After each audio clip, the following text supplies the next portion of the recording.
Bismillahirrahmanirrahim. Assalamualaikum warahmatullahi wabarakatuh. Teman-temanku yang budiman, kali ini saya akan melanjutkan paket logika kita, di mana sebelumnya saya sudah membahas berkaitan dengan proposisi, yaitu pembagian proposisi dalam segi bentuknya atau proposisi predikatif. Ada berbagai macam jenis-jenis proposisi predikatif. Kali ini dalam video ini saya akan melanjutkan pembahasan tentang proposisi juga, yaitu proposisi hipotetis. Sebagaimana penjelasan saya pada video sebelumnya, bahwa proposisi hipotetis adalah proposisi yang mengandung penetapan dan penolakan terhadap atau atas dua proposisi. Nah, jadi ada macam-macamnya yang harus kita ketahui, ya, guna sebagai pijakan dasar, sebagai fondasi kita membangun argumentasi nantinya. Karena setelah video ini kita akan bahas mengenai dengan argumentasi. Jadi macam-macam proposisi itu, ada proposisi yang menyatu. Maksudnya proposisi yang menyatu ini adalah dua proposisi yang berhubungan, ya, yang saling berhubungan antara proposisi yang satu dengan proposisi berikutnya, atau potongan awal dengan potongan berikutnya itu saling berhubungan. Nah, pada proposisi yang menyatu ini ada yang lazim dan kebetulan. Yang lazim itu maksudnya adalah proposisi sebab akibat. Misalnya kalau kita proposisi sebab akibat ini, kalau hujan turun, ya pasti tanah basah. Ini proposisi sebab akibat. Nah, misalnya kalau matahari terbit, maka siang muncul. Kalau siang muncul, maka suhu panas. Ini berhubungan, ya. Jadi karena siang, ya, siang muncul, maka suhu panas. Ini saling berhubungan antara keduanya. Ini maksudnya adalah sebab dan akibat. Nah, yang kedua itu adalah proposisi kebetulan. Nah, kebetulan ini adalah yang bukan sebab akibat, atau hubungan yang bukan sebab akibat. Misalnya, ya, kalau pelajaran dimulai, maka Iqbal mengantuk. Jadi tidak ada hubungannya antara pelajaran dengan Iqbal yang mengantuk. Atau kita mau menilai seorang pemimpin, seorang bupati, gubernur, atau presiden. Misalnya, kalau pengendara sepeda motor itu meningkat, maka kepemimpinan bupati baik. Nah, ini kebetulan. Jadi pas dia memimpin aja sehingga banyak orang memakai sepeda motor. Tapi kualitas kepemimpinan tidak menjadi indikator dari banyaknya pengendara sepeda motor. Nah, ini disebut proposisi kebetulan. Nah, selain proposisi yang menyatu itu, ada juga proposisi yang menolak. Menolak maksudnya adalah dua proposisi yang saling berlawanan. Kita gunakan dua proposisi tapi dia saling berlawanan. Nah, yang pertama adalah proposisi perlawanan. Proposisi perlawanan ini atau proposisi pertentangan ini, yang pertama perlawanan, di mana dia perlawanan sebab akibat. Misalnya, kalau bukan angka genap, maka angka itu ganjil. Nah, ini sebab akibat namanya.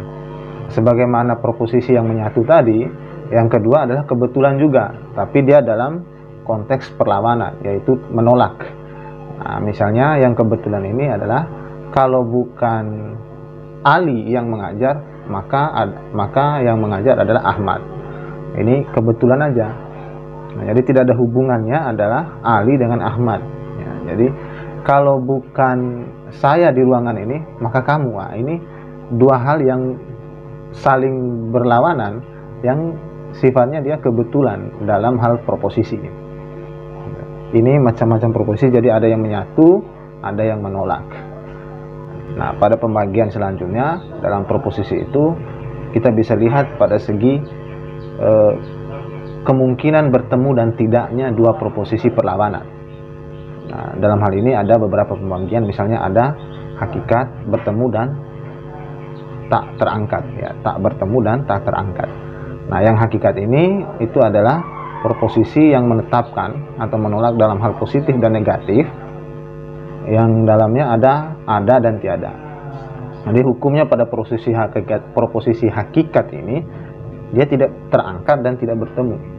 Ya, contohnya angka sempurna yang genap, ya, kalau bukan genap maka ia itu ganjil. Nah, jadi kalau bukan genap maka ia itu ganjil. Nah, ini tidak bisa terangkat pada satu tempat manapun. Nah, yang negatifnya misalnya manusia, ya, kalau bukan manusia itu sarjana maka dia tidaklah petani. Nah, ini dua proposisi yang tidak mungkin bisa bertemu, ya, perlawanan, dan tidak bisa terangkat dan tidak bisa saling bertemu antara keduanya. Itu yang maksud dengan proposisi yang kemungkinan dia bisa bertemu dan tidak. Yang kedua yang tak bertemu. Yang tak bertemu ini maksudnya adalah proposisi yang hanya dalam ada saja, ya, dalam ada saja, dalam hal positif dan negatifnya. Nah, dia bisa terangkat tapi tidak bertemu. Nah, misalnya atau contohnya adalah kalau benda itu tidak hitam maka dia putih. Nah, kalau benda itu bukan hitam maka benda itu putih. Nah, ini ketika orang memikirkan bahwa di sebuah benda itu ada warna putih, itu adanya pada sebuah benda yang di dalamnya tidak ada warna hitam. Itu maksudnya. Dia bisa terangkat tapi tidak bertemu. Itu maksudnya tak bertemu. Itu bagian yang proposisi yang sifatnya positif. Pada sifat negatif atau menolaknya itu adalah tidaklah kalau benda itu bukan hitam maka benda itu bukan putih. Artinya dia tidak berada pada satu tempat.